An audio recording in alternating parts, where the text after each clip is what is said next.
Hola, muy buenos días, muy buenas tardes, muy buenas noches. Hoy día tengo acá una autoridad en el canal del Dr. Camus, a Juan Sutil Serván, o Servá. Él es presidente de la Confederación de la Producción y el Comercio, que es el organismo más importante, entiendo, en los gremios industriales. O sea, está por encima de la SUFOFA o Así es. Ahí te eh, lo explico. reúne todas las especialidades, digamos, Así de la es. gente que está trabajando acá en Chile. Yo no, la verdad no sé cuántos asociados tienen, pero me imagino que muchos, Miles. miles. Y abarca empresas de todo tipo. Así es. Y cada empresa para pertenecer hace una contribución voluntaria. Mira, básicamente la Confederación de la Producción y el Comercio tiene 6 ramas basales, ¿Ya? que es la agricultura a través de la Sociedad Nacional de Agricultura, SNA, ¿ya? el comercio a través de la Cámara Nacional de Comercio, la construcción a través de la Cámara Chilena de Construcción, la minería a través de la Sociedad Nacional de Minería, está también la Asociación de Banco y está la industria a través de la SOFOFA. Pero ¿qué es lo que ocurre? Que esas asociaciones o sociedades, por ejemplo, la Sociedad Nacional de Agricultura tiene agrupado todos los gremios agrícolas desde Arica a Punta Arenas. ¿eh? ¿Ya? Los ganaderos de Coyhaique, los ganaderos de Punta Arenas, los agricultores de Talca, los agricultores de Temuco, que es la SOFO, la SAGO. La Cámara Chilena de Construcción lo tiene a través de la Cámara de la Construcción regional en cada ciudad matriz y ahí agrupa a los constructores locales. La Sociedad Nacional de Minería también tiene el Consejo Minero y está en todas las zonas donde se agrupan las asociaciones mineras. Por ejemplo, la Sociedad Nacional de Minería tiene más de 1.000 socios, la SNA tiene más de 15.000 socios. Y esas, por ejemplo, agrupaciones como la SOFO, en Temuco agrupa a muchos agricultores de muchos rubros. También está la Asociación de Vinos, la Asociación de Lecheros, los queseros, que son parte de la SNA. Y en la ¿Ya? industria también está agrupando a los exportadores, está agrupando a los transportistas, a las empresas logísticas, a las industrias grandes. Y a su vez, la Cámara Nacional de Comercio agrupa a todas las cámaras Los comerciantes. comunales, regionales y también, digamos, provinciales. Por ejemplo, en Temuco, cada ciudad tiene su cámara de comercio, se agrupa regionalmente y a su vez esa cámara se agrupa a la Cámara Nacional. Y eso nos da una profundidad enorme de representación nacional. Esa es la importancia de la Confederación. Perfecto. Una curiosidad ahí, Juan. El rubro, la construcción, son como los únicos que como asociación, digamos, tiene como activos, ¿no? Tiene, No, no, en general los gremios tienen activos. Por ejemplo, la Sociedad Nacional de Agricultura tenía la FISA, hoy día es socia de GL, a través de que GL compró parte de la FISA. Ellos tienen el Metropolitan, por ejemplo, que es la antigua Casa de Piedra. Tienen las ferias como Edifica, FISA, Expomin, que son una forma de dar a conocer también la actividad empresarial de Chile. Y eso es obviamente un negocio. Ahora, la Sociedad Nacional de Agricultura tiene SNA Educa, que son diferentes colegios técnicos profesionales que forman la juventud y los futuros técnicos. La Cámara de la Construcción, por ejemplo, efectivamente tiene actividad empresarial como el Banco Internacional, la FP Habitat, pero también tiene un brazo muy importante social a través de los colegios técnicos profesionales, a través de las OTIC, por ejemplo, la Mutual de Seguridad, la Cámara de la Caja de Compensación de los Andes, dependen de la Cámara de la Construcción, son entidades todas sin fines de lucro. La SOFOFA, por ejemplo, tiene la H, que es la Asociación Chilena de Seguridad, que es una institución que nace del mundo empresarial para preocuparse de la protección de sus trabajadores. el Sí. Hospital del Trabajador y otros, que también son entidades sin fines de lucro y que dan un servicio muy importante a la ¿Quién no comunidad. está debajo del paraguas del cual tú presides? Básicamente no hay ¿El ningún. mundo financiero está también? También la Asociación de Bancos, y ahí está agrupado todos los bancos de Chile a través de la ABIF, que es la Asociación de Bancos e Instituciones Ya, pero las Financieras. corredoras bolsa, ahora las fintech que También, vienen. también todos ellos se van incorporando a las ramas Ya, dependiendo de sus necesidades. ya, Eh, perfecto.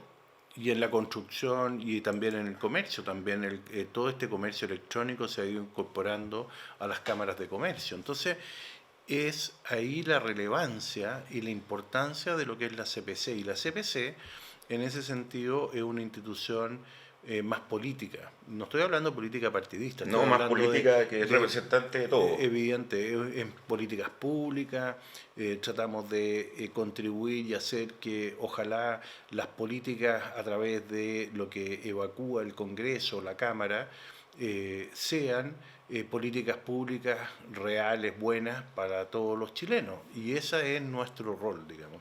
Perfecto. Oye, y bueno, tú partiste como, bueno, me contaste que eras del Verbo Divino, por lo cual debemos tener harta gente que conocemos, pero, y tú empezaste solo, Handmade Man. Total. ¿Ah? Sí, partí, es bien divertida la historia porque arrendé, después de ser empleado, yo salí del colegio el año 79, no pude estudiar porque mi papá se enfermó y por otras razones, y entré a trabajar a una compañía grande, ahí aprendí el oficio de la intermediación agrícola, y cuando viene la crisis del año 81, el país se caía a pedazos, cayeron los bancos, cayeron las empresas, había niveles de cesantía El altísimos. 82 decrecimos 2 dígitos en Chile. Exacto.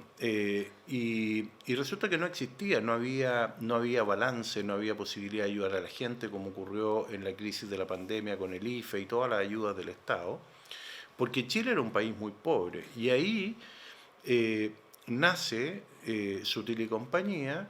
Yo tomé la decisión de emprender, arrendé una oficina bien divertida porque tenía 4 piezas, una era roja, una amarilla, una azul y una como media naranja, con esas como alfombras bien pelúas. ¿Ya? Y resulta que al poco andar averigüé y había, ¿Y había tenías ahí ahorro ya o algo que te bueno, ayudaba? tenía poquito, weón, poquito. O sea, yo tenía un sueldo muy, muy modesto donde trabajaba, probablemente al día de hoy algo cercano al sueldo mínimo, un poco más. Y lo que hicimos fue, Y las tierras de Zapallar y todo eso que más o menos... no, eso es por el lado de mi padre. eh, Nunca y te contribuyó en liquidez, digamos. Mira, cuando yo estaba trabajando ya en Galaval, yo arrendé el campo del frente y ahí tenía una ovejería que eran 1000 ovejas, que en esa época era muy importante. La carne de cordero se consumía mucho y en los supermercados estaba como incipiente la industria del cerdo, la industria del pollo, y yo me ganaba ahí unos pesos y también sembraba, como ayudándome con mi sueldo que yo tenía de empleado. Y esos recursos que no eran más allá que una camioneta y otro poquito más, me permitió arrendar una oficina. Me acuerdo que me fui ahí a Monea con Estado, había una mueblería que se llamaba Muebles Muñoz, compré un par de escritorios, 2 sillas por escritorio, la mía y la del cliente, porque no me alcanzaba para tres, y firmé 12 letras. O sea, le Con digo, unos intereses... yo le digo aquí a las personas que nos van a escuchar o que nos están escuchando, oye, 2 escritorios de madera terciada con cubierta de eucalipto, más 2 sillas que quizá hoy día serían 300, 400 mil pesos, yo no tenía la plata y Fue tu mayor capex. yo tuve que firmar 12 letras y poner 40 lucas de pie y 11 letras que las iba a pagar todos los meses regularmente. Y así partió Sutil y Compañía en esta oficina, que yo compartía incluso, y es bien curioso, invité a don Raimundo Correa y a don Álvaro Lavé, que eran como unos personajes de la edad mía, como que ellos le ponían como seniority, y tenía yo en mi escritorio teléfonos, muchos teléfonos, y yo iba contestando los teléfonos, en esa época no había conexiones, y de esa manera hacía interconectaba al productor con Trading exacto, de el agricultura. agricultor del sur con el molino, el productor de maíz con el criadero de gallina, con la lechería, prácticamente la industria de ¿Y tú ya alimentos. ahí tenías un know-how de cómo manejar un campo? Sí, bueno, yo soy hijo de agricultor Ya, y uno nace en la tierra y eso uno lo tiene. La tierra es un ser vivo, una cosa maravillosa. sí. Y bueno, en la medida que me fui ganando los pesos haciendo intermediación, en paralelo, te estoy hablando del año 80-81, empecé a invertir en producción agrícola. Y después de eso, por ahí en el año 86 y 89, empecé a incorporarme en la cadena. Yo siempre cuento la historia que Pacific Nut, que es una empresa nuestra, en esos años había un agricultor que producía nueces o pasas de uva y que le vendía a un comerciante. El comerciante le vendía a un bodeguero de La Vega. El bodeguero le vendía a un procesador. El procesador volvía a nosotros para poder exportar el producto. Uno tenía que ir a Brasil o a Ecuador o a Argentina, tener un intermediario, después se le vendía a un mayorista y a un minorista. Entonces eran 10 manos. ¿Dónde estuvo la clave nuestra? Es que logramos unir directamente al productor con el comprador, achicamos la cadena, esa cadena le da mucho valor al productor y al consumidor y además de eso permitió que el animal lo pudiéramos deshuesar. En esa época se exportaban las nueces prácticamente con un lavado en un saco y hoy día nosotros exportamos la nuez prácticamente en más de 50 productos distintos que van para las necesidades de un pastelero, un supermercado, un industrial y diferentes formatos dentro de esos procesos. Entonces es muy bonita la historia porque nosotros que veníamos a pata pelada, como se dice, hoy día somos agroindustriales que hemos logrado generar muchísimo valor al productor y también muchísimo valor al consumidor y a través de la innovación que eso significa y eso también en la industria de la fruta, en la industria de los berries, en la ¿Has intermediación. quebrado alguna vez? No, yo no he quebrado nunca, pero he tenido empresas que han tenido que colapsar y que he tenido que hacer el cheque, pues, bueno. Ya, Y sí. eso también da cierto prestigio porque yo tuve una pesquera que se llamaba Copramar, que nos fue muy mal, eh, y bueno, llegó un momento Parece que a dado todos los pesqueros en esa época les fue mal, mal, porque mi suegro, mi ex suegro, que está vivo todavía y todo, tenía una pesquera también allá en Concepción, por ahí. Llegaba claro, pasado pescado siempre y también quebró a las pailas. bueno, nosotros nos fue muy mal por un montón de razones. Y bueno, llegó un momento que tuve que ir al banco BIF, que era en esa época lo que después fue el banco BVA, y tuve que decir, bueno, cuánto es la cuenta, cuánto es lo que debo, lo pago de esta forma, y así también nos pasó en diferentes momentos de la historia, muchas de nuestras empresas estuvimos bien doblados, porque en los negocios no siempre tú tenés todo miel sobre hojuelas. Hay momentos y momentos. Es como el matrimonio. Tenéis momentos buenos, momentos malos. Con tus hijos tenéis momentos buenos, momentos malos. Y en los negocios mucho más frecuente. Incluso no hay nada tan seguro. No existe, lo único constante son los cambios, los mercados se mueven muy rápido y uno tiene que ir adaptándose, pero más que adaptándose, uno debiera pasar a la línea de innovación, porque la única manera de estar vigente y en la cresta de la ola es cuando tú estás haciendo innovación y esa innovación también permite un valor muy importante para generar valor compartido, ya sea a los productores, ya sea a los consumidores y también al fisco, porque no hay que olvidarse que el fisco es socio nuestro, en este caso el Estado, y se lleva casi la mitad de la tajada, Sí. porque se lleva el impuesto primera categoría, el 27, el impuesto territorial, que es como el 1,5, el impuesto al trabajo, que también sale del ecosistema de la empresa, después tenéis como persona impuestos que tú tenés que pagar por tu global complementario. Entonces, cuando tú sacas la cuenta, la verdad es que la mitad del esfuerzo de la organización es generar valor compartido a través de los impuestos que van al Estado. Sí, y me imagino la rabia que te dio cuando te incendiaron una casa, creo, tengo entendido, en un Bueno, fondo. bueno, sí, fíjate que ahí tuvimos un atentado directamente de una organización de resistencia mapuche, muy violenta, que no solo nos quemó la casa del campo, sino que también nos quemó las bodegas, nos quemó la maquinaria, nos quemó retroexcavadora, y básicamente también fue un hecho bien violento, porque hubo también disparos de lado y lado. Y esa gente es gente que no representa claramente el sentir del pueblo mapuche, y lo digo con toda propiedad, porque este diagnóstico de probeta, que digo yo, que tuvieron muchos, como diciendo aquí vamos a arreglar el problema del pueblo mapuche, los pueblos originarios, vamos a entregar la plurinacionalidad, etcétera, etcétera, y resulta que yo estoy en Galvarino, y en Galvarino más del 90% de la población es mapuche, y tuvo 82% rechazo. O sea, eso te demuestra que todos los pueblos originarios y todos los chilenos lo que quieren es vivir en paz, lo que quieren es progreso, lo que quieren es Sí, educación, claro. acceso a la vivienda, mejores condiciones, pero no estas cosas refundacionales, Que ya estridentes. Chile yo creo que ya dio una respuesta bastante fuerte con ese 60 y tantos por ciento la otra vez. Yo creo que fue categórica. Fue Y ese, categórica, total. ese discurso, acuérdate el Aparte el discurso. porcentaje, la cantidad de gente que votó.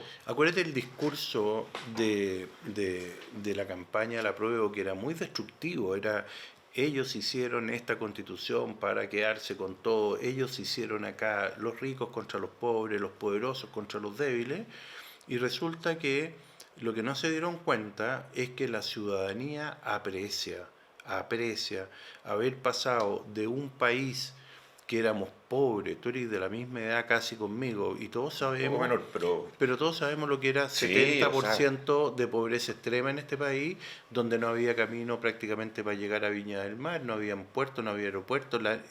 ¿Cuánta gente se subió por primera vez en avión en los últimos 30 años y hoy día es como andar en micro? Entonces uno dice, yo me subí por primera vez en avión a los 18 años para ir a claro, Mendoza, bueno, piensa, aprovechando una movida que había del pasaje, el cambio oficial, entonces me salió gratis y yo quería andar en avión, nunca había mira, andado en avión. yo tengo recuerdo cuando tenía 12 años que la Francisca, mi hermana, que es pintora, se gana una beca en Estados Unidos. Y vamos al aeropuerto de Pudahuel, que era más penca que el aeropuerto de Coyhaique, weón, por poner así. No, Y pero es que era nada, era era, nada. Y me acuerdo que había una terraza en el segundo piso y tú esperabas que se fuera el avión, despegaba el avión y toda la terraza hacíamos sí. así y nos despedíamos como una cosa pero gloriosa. Mm. Y ese era el Chile de esa época. Entonces yo me siento muy orgulloso de ser parte de una generación que contribuyó a transformar Chile de alguna manera a través de generar empleo, de generar empresas, de Y yo emprender. me acuerdo que en esa época había como un foco de, ponte tú, el más famoso era David del Curto, ¿Mm? de exportadores, de que Chile se convertía en un país exportador, que iba a ser como el mejor exportador de fruta, de las cosas que tenemos ventajas competitivas.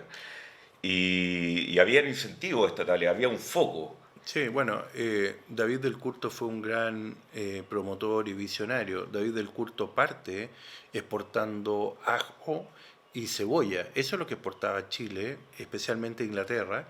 Y él empezó a exportar manzanas inicialmente, peras y otros, y a desarrollar la industria de la fruta que era muy primaria, pero a su vez él fue muy visionario.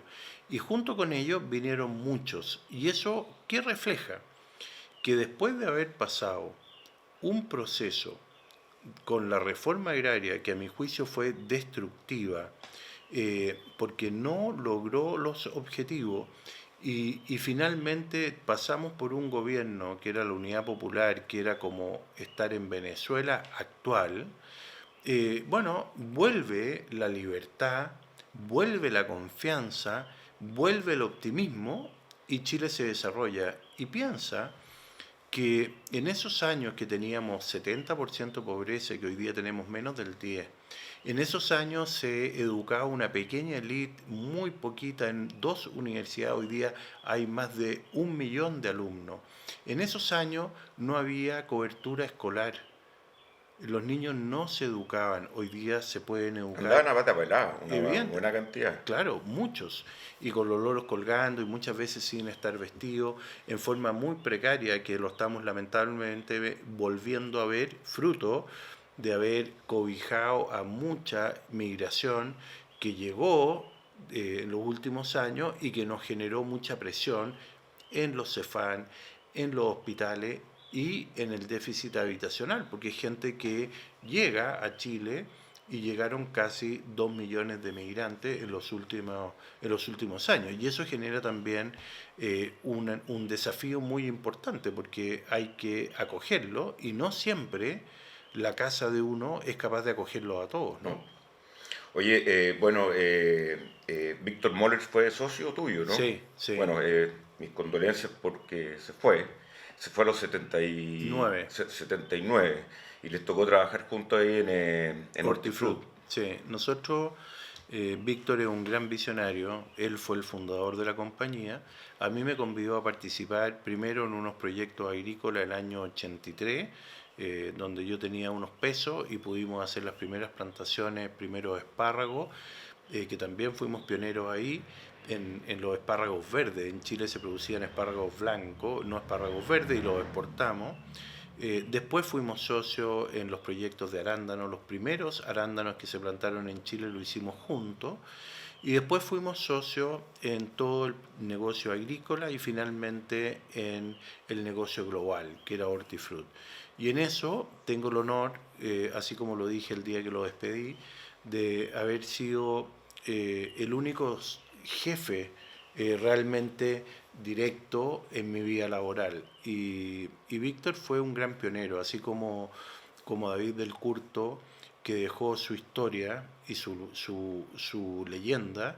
Víctor Moller en la industria de los berries, que son las frambuesas, las moras, los arándanos, la grosella y otros, dejó una leyenda no solo en Chile, sino que a nivel global, porque Hortifruti, yo soy testigo, partimos con 4 hectáreas y hoy día es la empresa número 1 global en algunas categorías, entre ellas arándano. Entonces es una compañía que partimos de la nada y que llegó a tener valores de sobre 1.000 millones de dólares. Es una proeza cuando los caminos eran de tierra, cuando había que llegar a estos aeropuertos que nos estamos recordando y tratar de meter unas paletas en un avión para llegar a Estados Unidos y vender la fruta. Y así, a puro pulso, se fue desarrollando la fruticultura, la producción de vegetales, la industria del congelado, la industria de la fruta seca que no existía, la industria del salmón no existía en Chile, la industria forestal eran aserraderos, tampoco era una industria importante, simplemente era una industria que hacía celulosa para hacer el papel de diario, pero hoy día es una industria de clase mundial. Entonces, yo digo, todo eso, ¿qué permitió? Empleos de calidad, permitió desarrollo, generar una clase media, que por cierto hay mucha vulnerabilidad todavía, pero una clase media grande, pujante, que es la que precisamente le dice sensatamente a Chile, oiga, nosotros queremos reformas o transformaciones en paz, no queremos refundar el país y queremos un Chile amplio, que le dé más oportunidades a quienes todavía no se incorporan. Sí. Oye, Juan Sutil, presidente de la Confederación, no es nacional, ¿no? No es, Corporación, se llama Confederación de la Producción y el Comercio, es sí, nacional. al final nacional. No dice nacional, pero es de carácter nacional, está Sí, todo Chile. sí, Y además somos miembros del CEIF, que son las confederaciones empresariales iberoamericanas, donde yo represento a Chile y ahí está representado el presidente de los empresarios de España, Portugal, de México hacia abajo, incluyendo Brasil y todos los países, y participan el presidente de Portugal, el presidente de España, y participan 2 presidentes de países latinoamericanos que se van rotando. Y ahí también es un foro de discusión de la importancia del sector privado. Incluso es probable que yo esté ahora firmando el acuerdo o la firma de Guadalajara, donde estamos proponiendo un modelo de desarrollo inclusivo para todo Latinoamérica y el mundo. Y con eso tener también nosotros una propuesta que permita decir el emprendimiento, la libertad, el desarrollo, que hoy día está desafiado en forma distinta, porque tenemos que tener impacto en la comunidad, en el medio ambiente, tenemos que tener impacto mucho más en las cuidadosos. personas. Por supuesto, tiene que cambiar esa cultura empresarial a lo largo y ancho del mundo. Oye, ¿y cómo con tus asociados, viendo noticias últimamente, hay problemas con los constructores en China? Acá también pueden haber problemas con la constructora, la CBB de Valenzuela, que está en una reestructuración porque el Estado parece que atrasaba los pagos, entonces no pudo seguir operando. Y hay otras constructoras que también han tenido problemas y hay problemas en pequeños comerciantes también. ¿Cómo ves el 2023 respecto a tu asociado? Bueno, se ve mal, sin duda se ve mal, y las proyecciones que hacen todos los economistas, el Banco Central, los organismos internacionales, que Chile puede perder hasta 2 puntos de decrecimiento. Ahí hay una cosa que es importante. Una cosa es que hay un problema gravísimo porque los materiales de construcción subieron en el mundo entero, fruto de que se interrumpió la cadena de producción. Y eso le impacta a una constructora que prácticamente es mano de obra y materiales. Ese es el insumo de una constructora. Entonces, cuando tiene un contrato con el gobierno a 10 pesos y él tenía considerado que su costo era 9,5 y sigue a ganar 0,5, porque la construcción es muy ajustado, resulta que ahora el costo ya no son 9,5, sino que es 14, y el Estado le paga los mismos 10. Y el Estado es tan lento que no solo no le reajusta el precio, sino que además le demora los pagos y los ponen en una situación de Eso es crisis. estatal, yo lo comentaba hoy día en la mañana en la Estatal. radio. Y eso es, No es el gobierno. eso es el Estado, y este gobierno también tiene responsabilidad porque él podría haber actuado, porque se le ha entregado la información al gobierno. También tienes otro aspecto que es nocivo y gravísimo. Tú tienes, por ejemplo, el alcalde de Estación Central, que le da con los guetos verticales, que siempre la izquierda tiene un nombre para decir algo, y resulta que se le olvida que hay un proyectista, un arquitecto, un constructor y miles de personas que sienten orgullo de comprar este edificio, que además alberga a muchas familias con habilitaciones comunes, y resulta que ese alcalde se da el lujo de no recibir los edificios y pone en riesgo a esa empresa constructora y los pone en riesgo de quiebra. Y además pone en riesgo el edificio que pueda ser tomado. Y esa situación tiene hoy día, entiendo que son 11 empresas constructoras, que el señor de la Dirección de Obras Municipales se da el lujo de decir que no les recibe los departamentos y no los puede vender. Y eso mismo lo ha hecho el alcalde Jadwe en forma arbitraria, eso mismo lo hizo la señora alcaldesa de Ñuñoa con el proyecto de Ñuñoa Sustentable, porque decidieron, Eso, ¿no? claro, y decidieron que había un arrasante que tenía problemas de luz, y resulta que con una excusa infundada a mi juicio, paralizan un proyecto que dejan a miles y a cientos de trabajadores sin trabajo en toda la cadena, no solo los que están trabajando ahí, sino que la cadena logística, los proveedores, etcétera, etcétera, y ponen en riesgo a ese proyecto de quebrar. ¿Y por qué? Y en menos, y proyectos que tienen su fundamento, tienen sus permisos de impacto ambiental, su permisología para llegar, y aquí estamos como en un desgobierno total. Y ahí yo le hago un cargo al gobierno, especialmente al ministro de Economía, que debiera estar preocupado de salvar a sus empresas, porque al final cuando tú salvas las empresas estás salvando miles de empleos.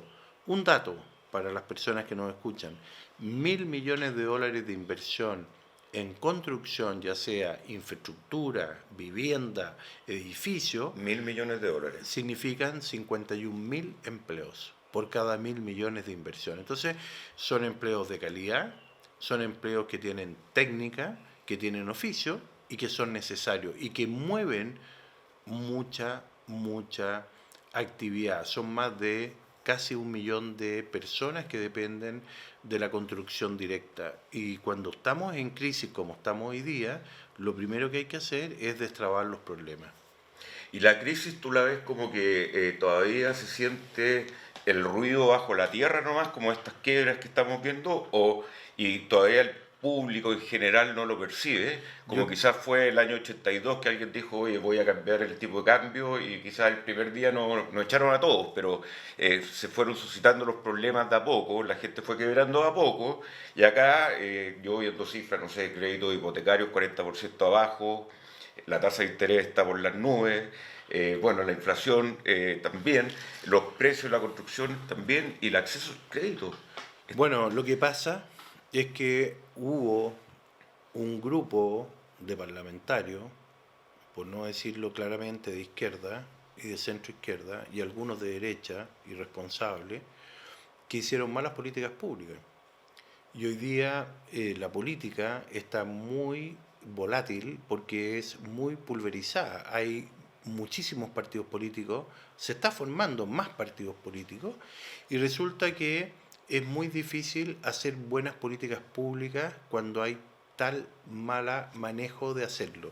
El Parlamento anterior fue obstruccionista del gobierno, el presidente Piñera, no lo dejó avanzar, incluso tuvo un par de acusaciones constitucionales, eh, eh, hizo los retiros, uno podría decir quizás el primer retiro se justifica, hubieron 3,5 millones de personas que retiraron prácticamente todos sus recursos, puede ser que la pandemia lo ameritaba el primer retiro, pero no los siguientes, que fue populismo puro. ¿Y eso qué significó? Significó que se acabó la profundidad del mercado de capitales. El mercado de capitales es el que alimenta el mercado financiero. Los bancos que pescan esa plata se la prestan al Estado, se la prestan a las personas para que las personas puedan tener sus casas. Y Chile tenía el lujo de tener las tasas de interés más bajas del mundo, creo que era la segunda más baja del mundo, y que además tenía el lujo de poderte construir o comprar una casa y financiarla a 30 años, Con cero 20 pies años, en cero pie. alguna época. Y resulta que tú recorres toda Latinoamérica No y existe resulta casi. que hay autoconstrucción y tú veis que todas las casas están como en proceso de construcción, como con los fierros. Como en Entonces, Lima, dices tú, bueno, y en México, y en Argentina, y en Ecuador, para no ser y en recibida. Panamá, no, señor, porque los gallos van construyendo en la medida que se ganan unos pesos, compran los ladrillos, el cemento, hacen la pared, después hacen otra pared, y finalmente le ponen techo, pero quieren construir más adelante, y eso te genera unos déficits habitacionales muchísimo mayores que los chilenos. Y resulta que si tú quieres conseguir un crédito en cualquiera de estos países que tienen un discurso muy populista, que tienen un discurso muy socialista, resulta que tenéis que poner la mitad de la plata y te prestan la plata por 8 o 10 años. Entonces, nosotros no podemos ir para allá, por lo tanto tenemos que retomar la cordura, tenemos que volver a poner el país en marcha, hay que hacerlo trabajar, porque eso es lo que genera un círculo virtuoso de más empleos, más inclusión y más desarrollo. Y yo creo que la gente se ha dado cuenta de que el orden, la disciplina, es lo que permite avanzar hacia el desarrollo. Y eso mismo lo vemos cuando el Estado retrocede y no toma decisiones y no tiene los pantalones para enfrentar la delincuencia, el narcotráfico. Y mira lo que ha pasado, Chile no tenía estos problemas hace 20 años. Y de a poco se fue cediendo.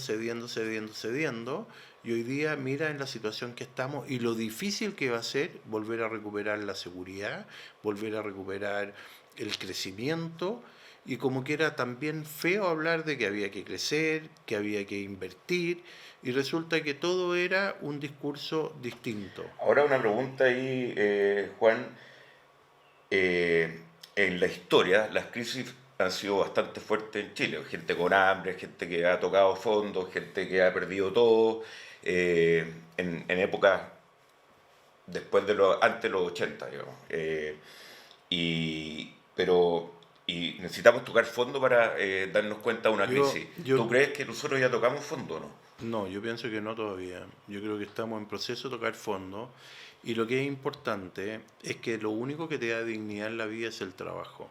El trabajo es lo que te dignifica, el trabajo es lo que te permite progresar, es lo que te permite desarrollarte. El resto es discurso.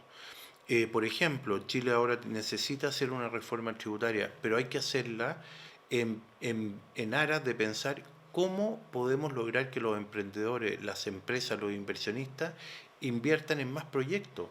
Te pongo un ejemplo, que yo se lo decía al gobierno.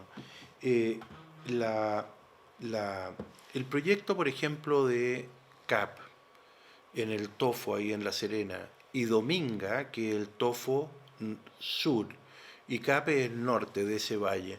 Ese es un proyecto que si tú lo echas a andar genera más de 40.000 empleos en su etapa de desarrollo y después más o menos 20.000 empleos permanentes. 2.500 millones de dólares creo que eran. Claro, y además, si lo sumas los dos son como 5.000. Y además te generan más de 1.200 millones de dólares de recaudación en régimen de impuestos. Y yo digo, ¿qué están esperando? Si eso tiene habilitación ambiental, se han tomado todos los resguardos y debiera estar ese proyecto funcionando. ¿Te das cuenta lo que significa? Yo no conozco ni un minero que gane menos de 1,5 millones de pesos y resulta de lo que significa tener 20 o 30 o 40.000 empleos con ese nivel de ingreso en La Serena y Coquimbo. ¿Cómo le cambiaría la ciudad?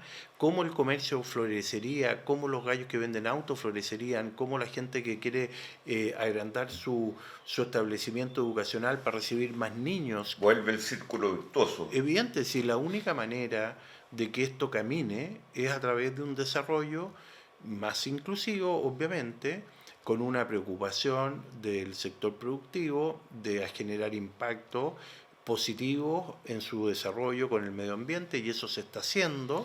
Tú como representante de todo este rubro, por ejemplo, ¿tienes línea directa con el ministro de Hacienda o no? Sí, Ya, sí. ya. Y él está a caballo de lo que Bueno, puede estar pasando. el gobierno tiene muchas tensiones porque el gobierno tiene una coalición que es la ex concertación, ¿no es cierto? Tiene una tensión que es el Partido Comunista y después tiene otra tensión que es el Frente Amplio, donde hay gente razonable y gente extrema. Y esas tensiones muchas veces los dificultan. Piensa que llevamos 7 meses de gobierno, no tenemos ningún avance sustancial legislativo a la fecha y los únicos dos grandes acuerdos prácticamente lo hemos hecho en conjunto los sindicatos y los empleadores, como son el reajuste del sueldo mínimo y como es la modificación de la ley laboral para converger a una jornada laboral de 40 horas. Esos son los grandes acuerdos.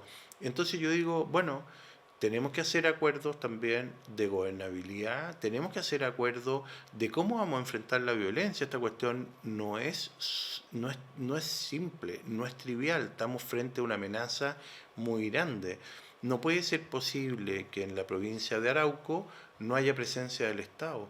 En la Araucanía tampoco. En el norte pasa lo mismo. ¿Y para qué decir en las poblaciones o en los barrios periféricos de Santiago? Entonces, aquí esto es más que una receta romántica de que yo quiero cambiar el modelo. Yo creo que eso es tan profundamente equivocado porque el único modelo que ha llevado a los países al desarrollo son la economía social de mercado, que llevó a Alemania, a Francia, a España, a Portugal, a Noruega, a Finlandia, Nueva Zelanda, Australia, Canadá, que todos lo admiramos.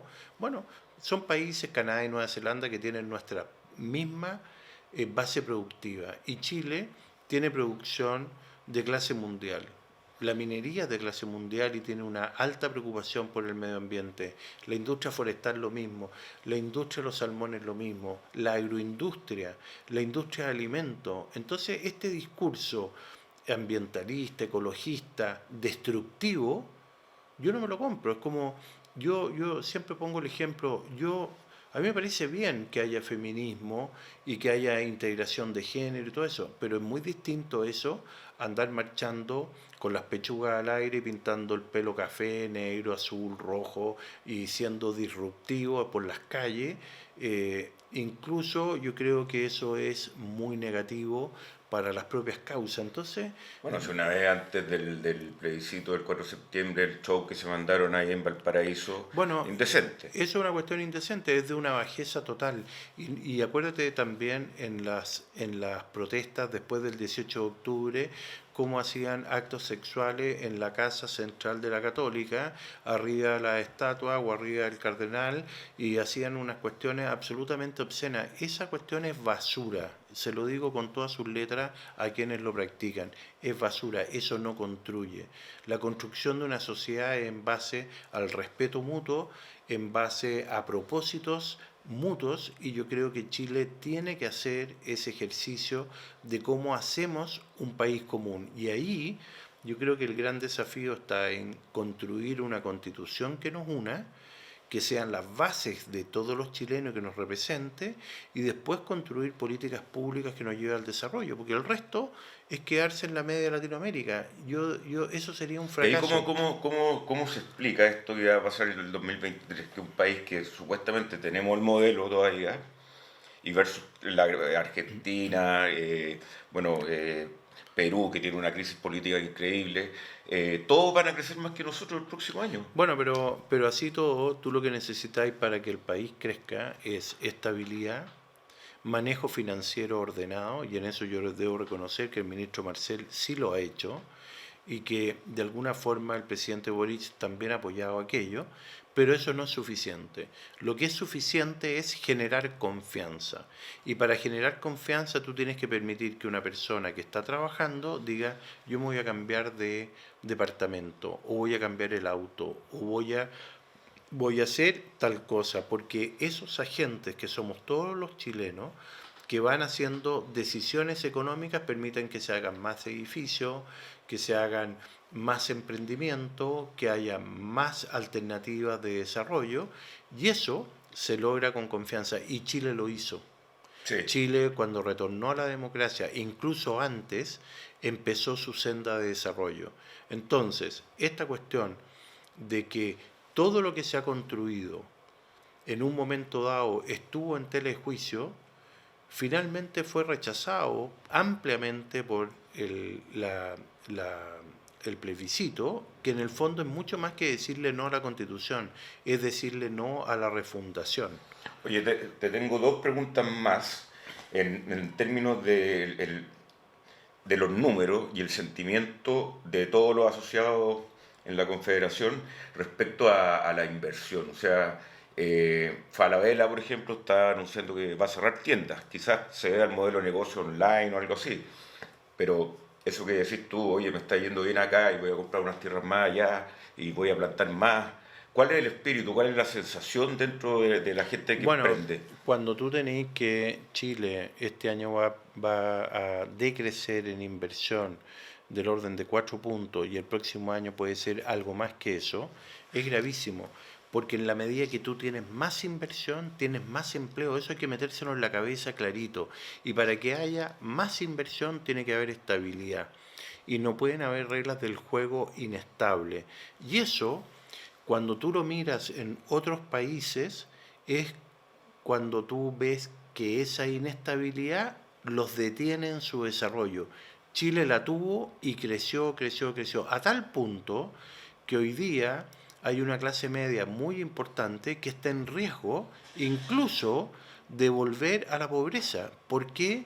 Porque cuando tú pierdes tu empleo, cuando tú pierdes tus posibilidades de desarrollo, cuando la sociedad te la está dando, como era Chile hasta hace unos años atrás, que podía desarrollarse, que podía crecer, bueno, lo que había que hacer en ese minuto eran reformas que permitieran que hubieran más personas que se fueran incorporando a este desarrollo, y también que los derechos sociales y que los bienes públicos como son la salud, la educación, el acceso a vivienda, mejores pensiones, Chile debiera haber hecho esas reformas y no las hizo a tiempo. Y estamos pagando las consecuencias hoy día con un agravante mayor, que hubo un parlamento que para mí dice mucho que desear, especialmente los parlamentarios del sector que hoy día gobierna, que fueron a mi juicio muy irresponsables y que eso minó las bases para poder tener confianza para desarrollar. Pues bien, ¿qué es lo que hay que hacer hoy día? Es reconstruir a través de mejor conversación, más diálogo, esas confianzas y decir, ¿sabe qué más? Nos equivocamos unos y otros, pero lo que hay que hacer es volver a la normalidad. Es lo mismo que pasa, por ejemplo, te lo pongo en un ejemplo, el Instituto Nacional era un emblema nacional de movilidad social. Muchos presidentes de la República vienen del Instituto Nacional, son institutanos de corazón. ¿Qué hicieron? Lo destruyeron. Sí. Se perdió la disciplina, se perdió el respeto a los profesores, se perdió el respeto a la sociedad. ¿Quiénes son los responsables de eso? Bueno, muchos de ellos hoy día gobiernan. Entonces yo digo, eso tiene que devolver a la dignidad al profesorado, el orden a los alumnos, la formación tiene que ser con la disciplina que ¿Y corresponde. ahí hay algún análisis que introspectivamente ha hecho la gente, los empresarios, aparte del tema ya que es la colusión? ¿Tú ves que todavía hay cosas que se pueden mejorar mucho? Por ejemplo, no sé, cobros de cobranza, que el Estado es el primer Abusador. abusador en eso, pero hay mucho todavía en el ambiente Por como supuesto que eso ha ido cambiando, si la sociedad cambió. Mira, hay una cosa que es importante, yo no quiero minimizar ni justificar nada, pero no se te olvide que la Volkswagen estafó al mundo entero. Sí. Una compañía alemana que faltó a la verdad en sus registros de emisiones. Y todos los gallos que hicieron eso están todos presos. Resulta que los bancos ingleses, ¿Están todos presos los de Volkswagen gran que parte, hicieron eso? todos los que estuvieron involucrados, Que por engañaron supuesto, con la cantidad de evidente. contaminantes. Pero se mira los dice. lo que pasó con los bancos ingleses que manipularon la tasa LIBOR. Oye, multas y muchos presos. Lo que pasó con Enron en Estados Unidos, Maddox, y te puedo nombrar miles de casos. La diferencia que hubo en Chile es que los casos que hubieron, que tú mencionaste, corrupción, no tuvieron el debido castigo. Hoy día la legislación cambió y los castigos son sumamente severos. Y yo creo que la molestia de la sociedad y de la gente es que no hubieron los respectivos castigos que debieran haber habido en su minuto cuando se produjeron estos hechos. Y yo lo comparto. Ahora, lo importante es que el año 2016 la ley de libre competencia cambió. En este minuto se está zanjando la ley de delito económico y medioambiental y se está poniendo muchísimo más duro. Y yo soy de los que cree que mientras más duro, mejor, porque en los países desarrollados, si tú te estacionas donde dice futura mamá, te cobran 2, 3 millones de pesos multa, entonces nadie lo viola. Todos tienen respeto, todos llegan a una esquina y el primero que llegó, el primero en avanzar, el segundo, segundo, el tercero, tercero, y hay un respeto. Pero eso, ¿qué es lo que hay atrás de eso? Disciplina y rigor de hacerla cumplir. Es lo mismo que pasa con la policía. ¿Tú crees que en cualquier país desarrollado alguien toca un policía y no le meten una bala? No. ¿Ah? No, Y no le pega una pateadura. Bueno, acá en Chile hemos llegado a tal absurdo que la policía hoy día muchas veces no actúa por estos temores de ser mal después juzgados. Y eso también es grave. Y la reacción que ha habido en la sociedad después del 4 es a volver a dignificar, agradecer y respetar nuevamente sus instituciones como la Policía de Investigaciones, Carabineros y otros. ¿Por qué? Porque son la base social y eso es necesario para que el país vuelva a tener respeto. Y yo creo que de repente un lumazo que corresponde también corrige. ¿eh? Sí, claro. Entonces yo no estoy diciendo que es se como le falte... para mí es como el Maslow, o sea, lo básico, Evidente, lo básico si es seguridad, al final, que no voy a hacer ningún negocio. Evidente, no podemos desarrollarnos, no podemos invertir, no podemos disfrutar de la vida. Hay mucha gente que hoy día llega a sus casas no después de las 7, 8 de la noche porque se le da miedo transitar por la calle. Bueno, esa cuestión no puede ser. Si los delincuentes tienen que estar donde corresponde que estén. Oye, ¿y cuál es tu opinión finalmente, Juan, del presidente Gabriel Boric? ¿Cuál es tú que has viajado con él, que has estado personalmente, ¿cómo lo ves tú en el cargo? Ya en sí ha bajado fuertemente su popularidad, ya en sí no, el manejo que ha tenido ha sido más o menos errático, pero tú lo conociste personalmente. Bueno, en lo personal es una persona muy agradable, es una persona que escucha. Yo no sé cuánto de eso puede ser influido en su conversación, pero yendo a lo grueso, tenemos una generación, que no lo quiero personalificar en el presidente Boric, tenemos una generación muy equivocada, a juicio mío, que se siente con superioridad moral, que no sé por qué, Yo cuando tampoco. nadie la tiene, nadie la tiene. No. Segundo, consideran que su verdad es la única, lo que también es absolutamente equivocado, porque eso es casi una secta, ¿ah? Y todas terminan mal. Y quieren instalar un modelo que es incorrecto y además generando muchas veces, y así lo decían su ideólogo, que querían generar inestabilidad, que querían generar una serie de elementos que iban a permitir hacer sus transformaciones. Entonces yo digo, no, pues, bueno, si las transformaciones son a través de la razón, a través de la idea, a través de las propuestas y no a través de la inestabilidad, la inseguridad, la violencia. Entonces yo creo que ahí, como lo dijo muy bien el rector Carlos Peña, y yo lo comparto, yo creo que en este minuto amerita, más que excusas, que han habido muchas, amerita también una, un acto de constricción que diga, ¿sabes qué más? Efectivamente nos hemos equivocado en algunos diagnósticos y otra cosa es gobernar y eso se refleja en muchos actos. Ponte tú cuando va la ministra Isquiasiche a la Araucanía, ella pensó porque habían ganado el gobierno, porque ella tenía una estampa y una superioridad moral, como dijo el señor Jackson, y resulta que eso la iba a llevar a ella a que ella iba a llegar a la Araucanía y la iban a recibir como una reina. ¿Y qué hizo?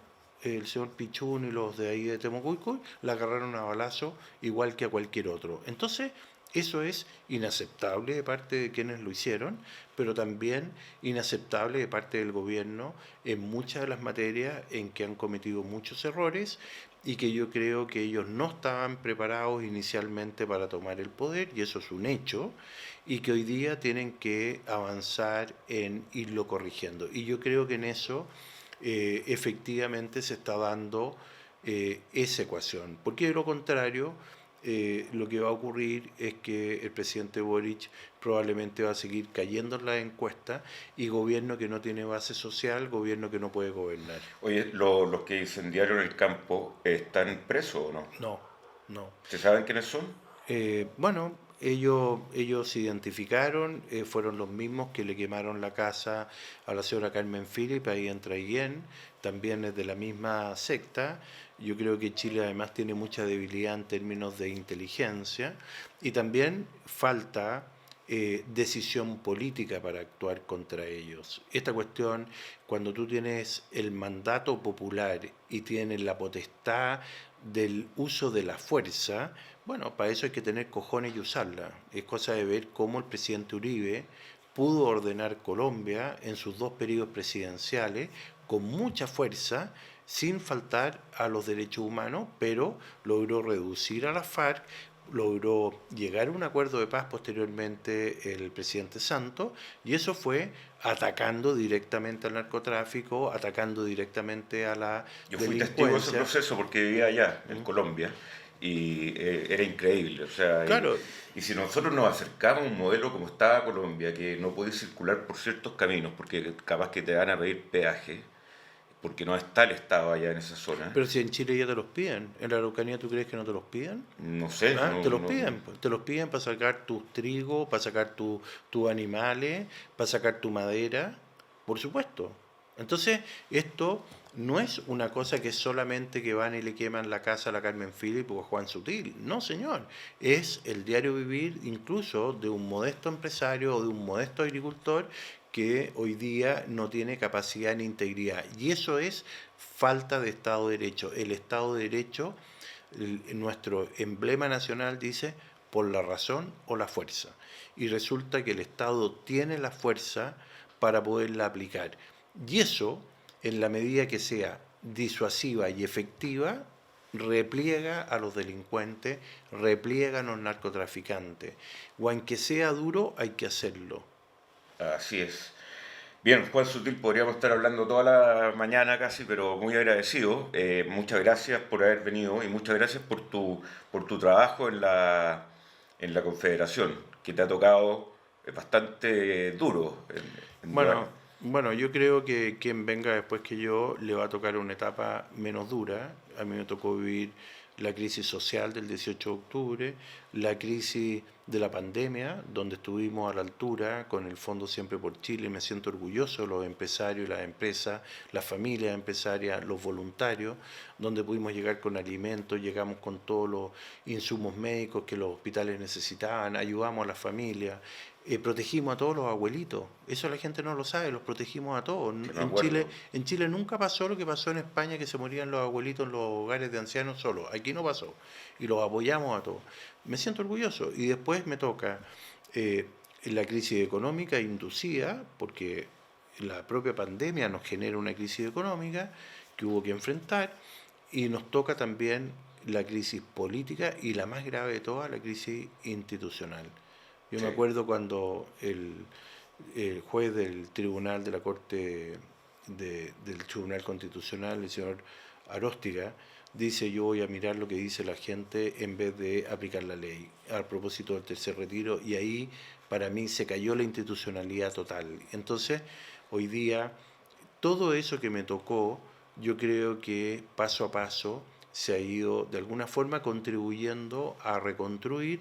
Yo creo que el día 4 de septiembre fue un día hito para poder decir Chile que vuelva a la cordura, que cambie este discurso destructivo, que volvamos a ser más amigos, que seamos más dialogantes, y que aquellos que se sienten con superioridad moral bajen a tierra y se den cuenta que son uno más nomás.